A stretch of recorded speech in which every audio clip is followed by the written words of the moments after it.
Good morning, everybody. Good morning.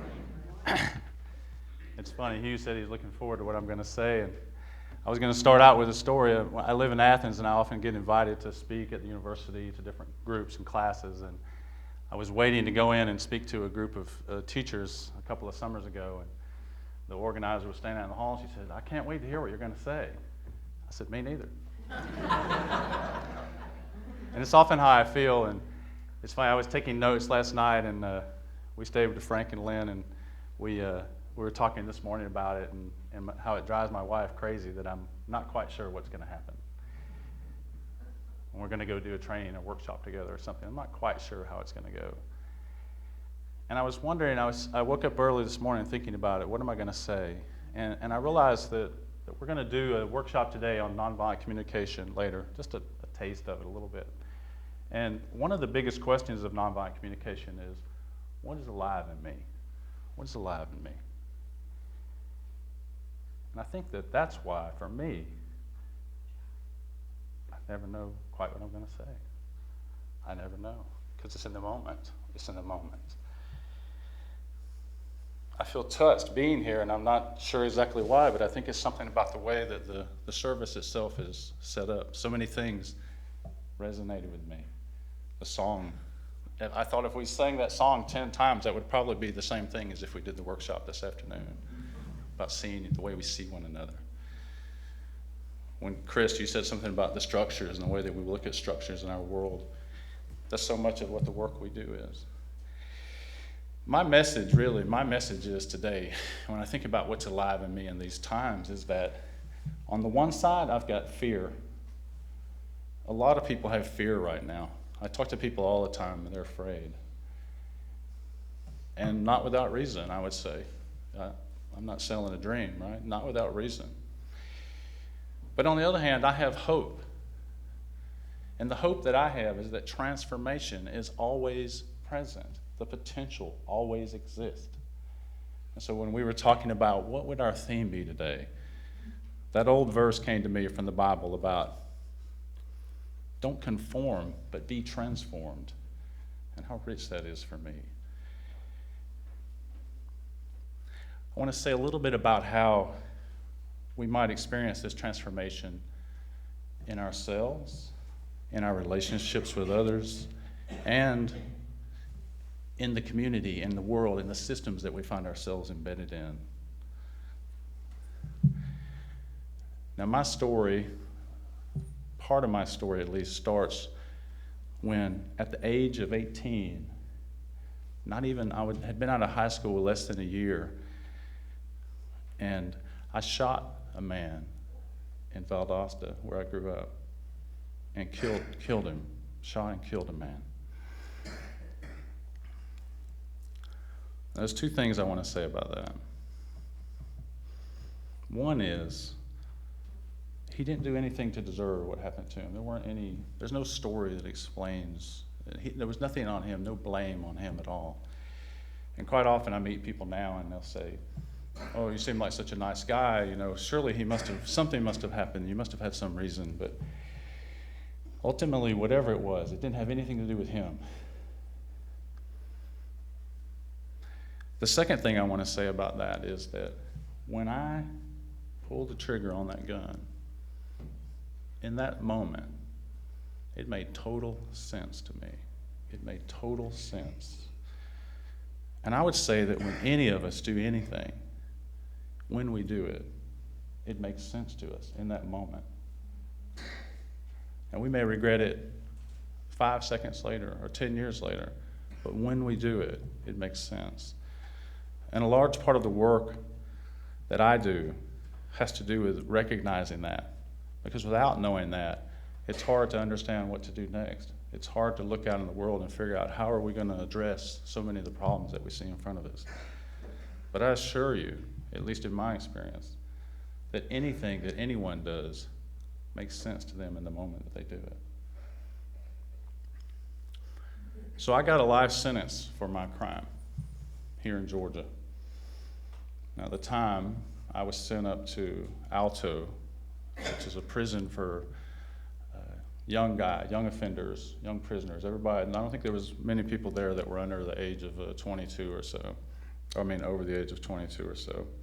And to go from South Georgia, where I was living in Valdosta, up into the mountains, I'd never even been to that part of the state. It's a beautiful part of the state. I go there now sometimes, but at the time, it was a terror to me. The prison was awful. Now I know there's a prison here. Have any of you been to the prison here? Yeah. So I had plenty of friends that were in prison here. All prisons are terrible. I can't really be convinced, at least in the United States, I can't be convinced that there aren't any prisons here that aren't terrible in some way. And so when you go to prison,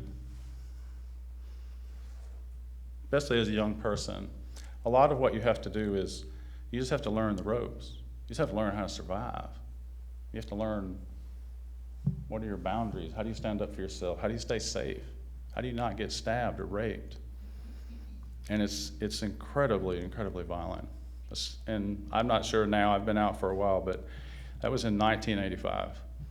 And so for me, the first few years of going to prison was just a journey in learning how to survive, how to not be killed. And so once I'd done that, I'm pretty smart, I think. I learned the ropes. I learned how, don't go here, go there, don't say this, don't say that. After a while, I got a little bit of space to myself, a tiny bit of space in my own mind. I started going to college, but honestly, I just went to college because I thought it would look good on my parole review. That's why I was going. And so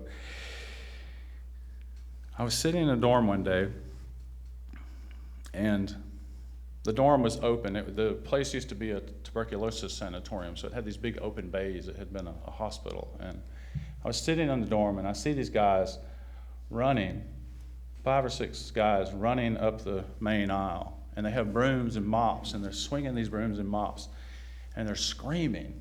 It's just incredible. It's just this scene of chaos. And I see them run. They run to one end of the dorm, and they stop, and they turn around, and they run back to the other end of the dorm. And I'm like, what is going on here? What's happening? And I realized that they were chasing a bird that had gotten into the dormitory. We had these big windows that we kept open all the time because there was no air conditioner or anything. It was hot, So this bird had gotten in the dorm, and they're chasing this bird. But I tell you, it was like a scene from hell. Any of you guys know the Hieronymus Bosch, the painter? Is anybody familiar with him?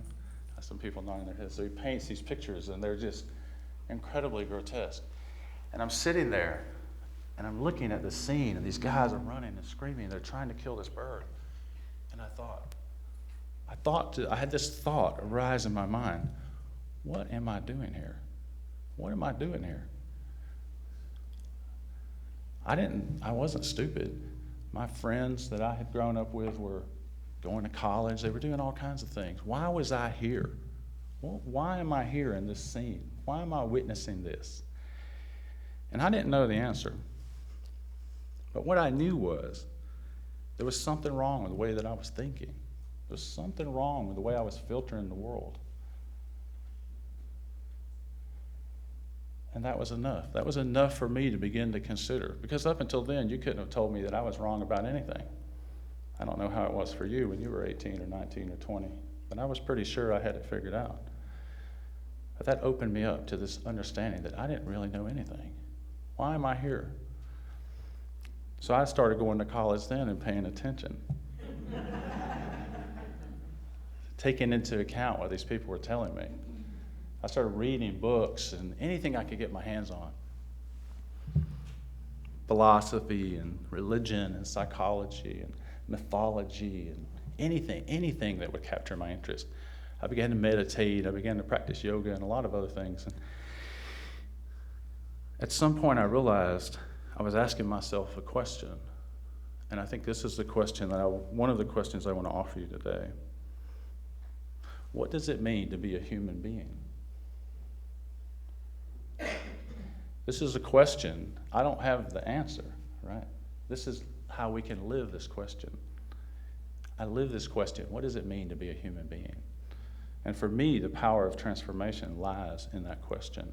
When I think about myself, when I think about the way that I think, when I think about how am I filtering the world as it comes to me. So I can't tell you the whole story of my time in prison. I was almost 25 years on the inside. But I'll tell you a piece of it, a couple of pieces. When I first discovered nonviolent communication, I had been in for about, 18 years, 19 years or so. And I remember reading the book and thinking to myself, wow, this makes a lot of sense. It just so many pieces of what it talked about made sense to me. And one thing that the author of the main book of Nonviolent Communication is a guy named Marshall Rosenberg. One thing that he talks about is how we're responsible for what we do. We're always responsible for the choices that we make. I started thinking about that and thinking about the world that I found myself living in. Now, I already said prison is violent. Now, even after all those years, prison remained violent the entire time I was in, and I'm sure it's still violent now. There were many programs and classes, and it was always something that they were trying to get us to do. They would bring us, say, oh, you seem like you're an angry person, go to the anger management class or whatever, But I noticed that nothing ever changed. Nothing ever really changed because of that, because of people going to these classes, people trying these different strategies. When I started learning nonviolent communication, the first thing I did was I went and shared it with a friend of mine. His name is Jamie. I said, Jamie, check this out. We started talking about it. And then I shared it with another friend of mine, a guy named Bobby, and another friend of mine named Larry. And we were in the dorm where we had a room and we could have a class. We were able to use this room however we wanted to, basically. And finally, my friend said, you should just teach this to people if they're interested. We should just teach it. And we started talking about it. And so I was part of a group of guys who all had a life sentence. And so in prison, they call you a lifer. You're a lifer. So this is a group of men. We're all lifers. And we started getting together and thinking about, how do we want this world to look like? What do we want it to look like, this world that we find ourselves in? We didn't like that it was violent, but we didn't know how to make it any different. We knew how to do something ourselves. I could not be violent, but still this world I was in was violent. And we started thinking about the power that we had as guys who had life sentences, as guys who had been in prison a long time, because we had a capital, we had social capital. People paid attention to us. Some young guy that just walked through the door would pay attention to us when they might not pay attention to what a guard or a counselor or somebody told them. And I started thinking, I'm thinking now, and I continue to think that when we try to create change, change is like this. Change is horizontal. In my observation of the world, the vertical top-down change doesn't work. Maybe someplace it works, but I haven't seen it work anywhere. And only the change happens when we change and we start working on what are our relationships with others. How do we create change here?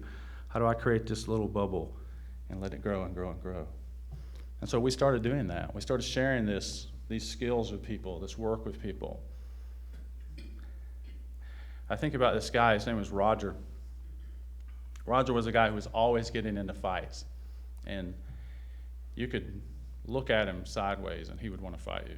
You could say something, you don't mean anything, he would want to fight you. He was a very defensive person. And he came to our class a few times, 2, 3 times maybe, just a couple hours each time. And one day, after he'd been in the class 2 or 3 times, he comes kind of running up to my room. This is in Millersville, and he says, John, guess what? Guess what? I said, what? What's going on, Roger? He says, I got into an argument with this guy, and I didn't hit him. Now,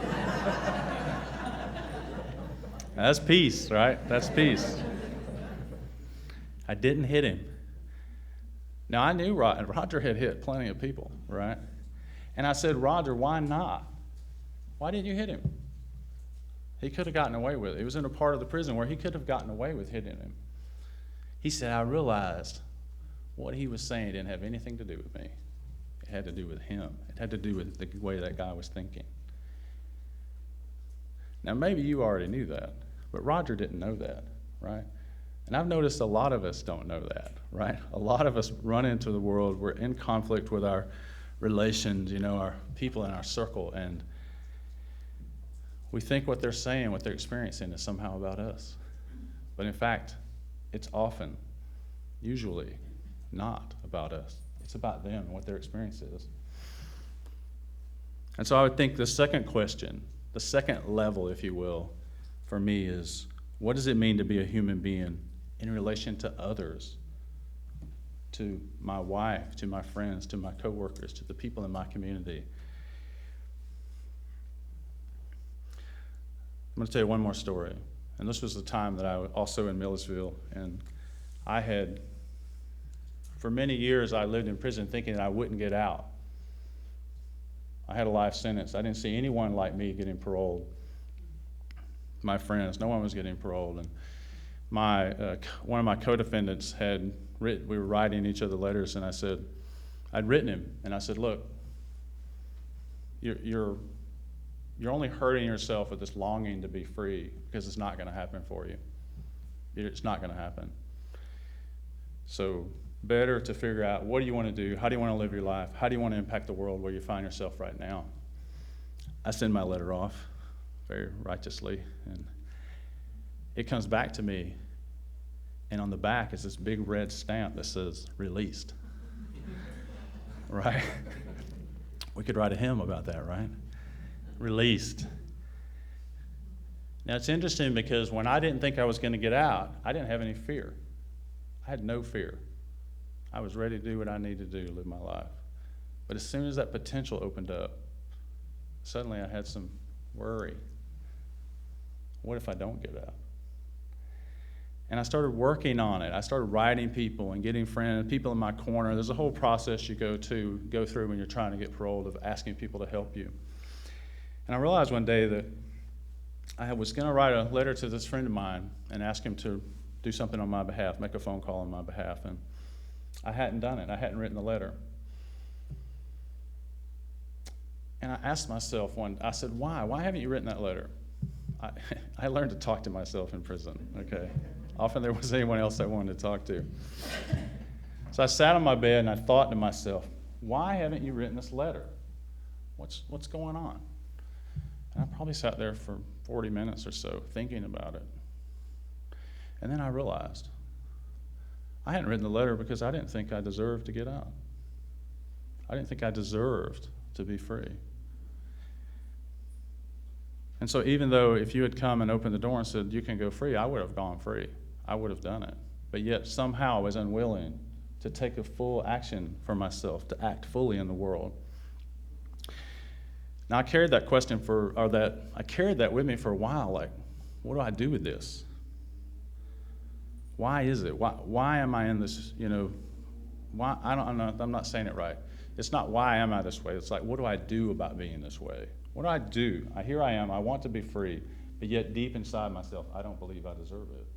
And so there was a program at the prison, and I was not a particularly religious, I was a Buddhist for many years, a Zen Buddhist, and I became a Zen Buddhist because I had a lot of problem with the idea of God, and it was very reactive, And then I kind of got over that, but I kept being a Zen Buddhist. And so there was a program at the prison that was a Christian ministry called Kairos. Has anybody ever heard of it?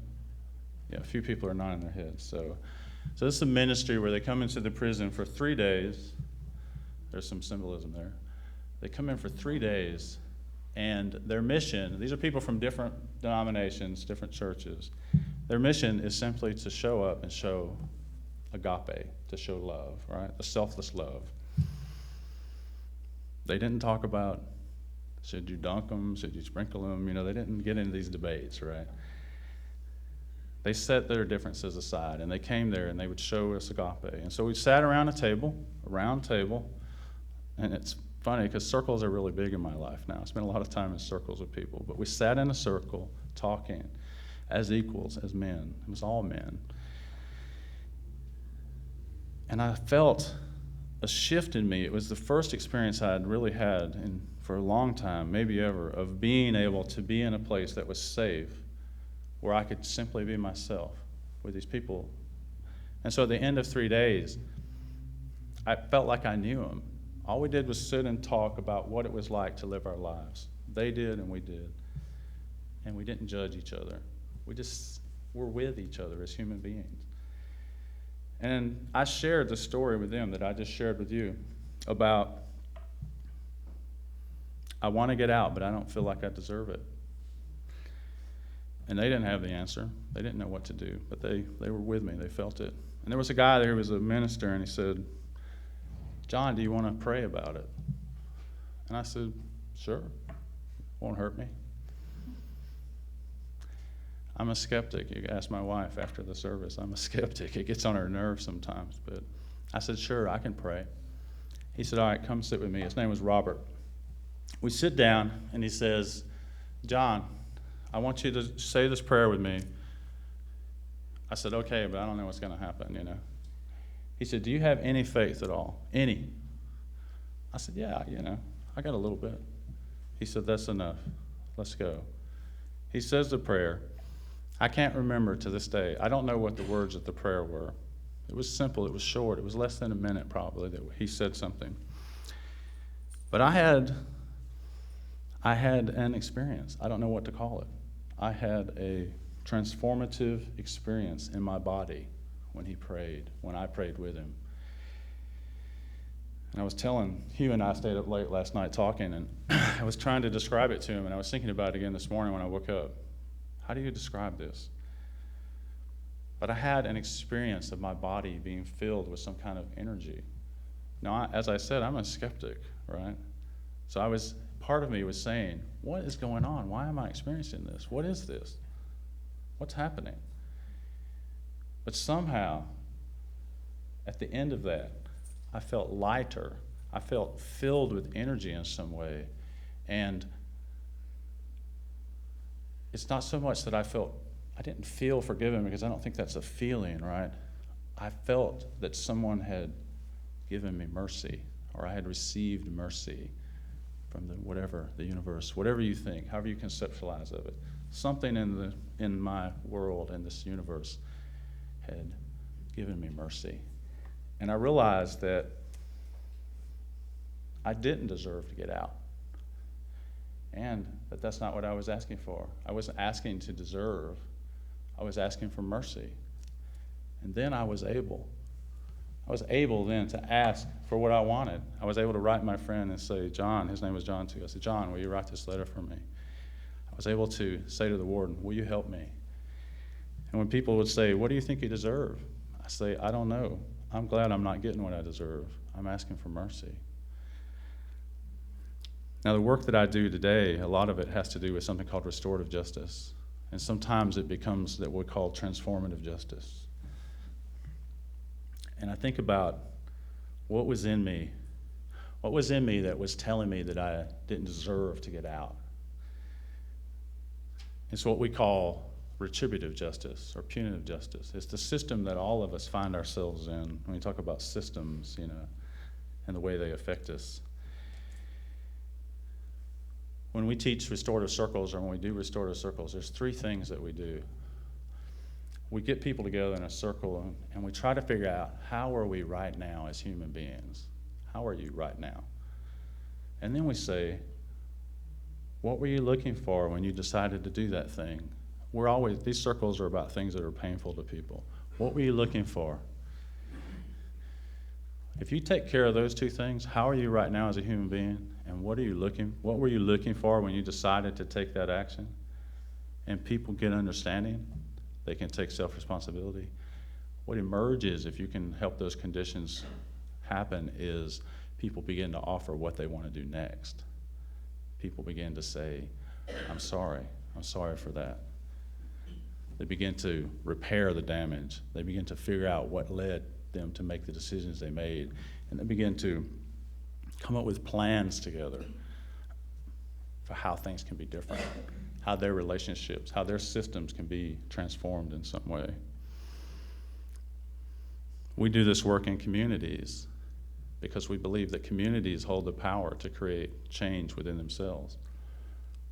One of our lessons is that these systems that we find ourselves embedded in are often unconscious. And so we invite people to reflect, what are the agreements that we have as a community? And so my third question is, what does it mean to be a human being in the world? What does it mean? How does it show up in us? How does white supremacy show up in me when I'm driving down the street? How does patriarchy show up in me when I'm talking to someone? All of these things are sitting. It's almost like we loop back to the very beginning. These systems find reality in our minds. They find reality in our relationships. But if we're willing to be present with ourselves, if we're willing to let go of a punitive way of looking at things, but to really try to understand what's going on, and I think we open ourselves up for the potential of transformation. So I want to end now with just a few things. One is that if you think of doing this work of transformation, remember these three levels. Remember the three levels. What's going on inside of me? What's going on in my relationships with others? And what's going on in the agreements or the connections that I have to the wider world? We have to pay attention to those. Transformation comes through experience. It comes through relating to people. Any of you guys on Facebook?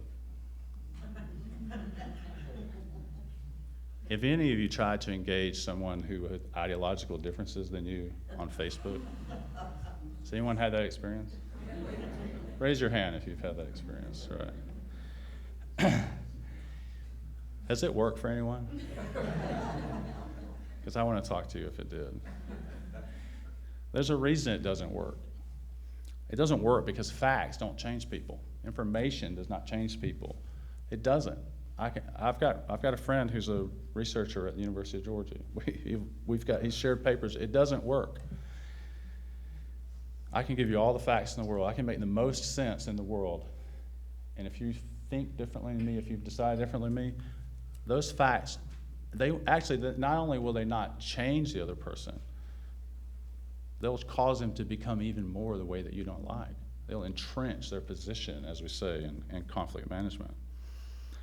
So remember that next time you're relating to someone who's different than you. If we're really looking for transformation, and this just isn't people that voted different than us or think different than us. This is people that we're in a relationship with. When I have I'm not saying it happens too often, but if I have a conflict with my wife, it's happened, okay? I could give her all the facts in the world. How do you think that works for me? It doesn't, right? And it doesn't work for her either. It doesn't work for any of us.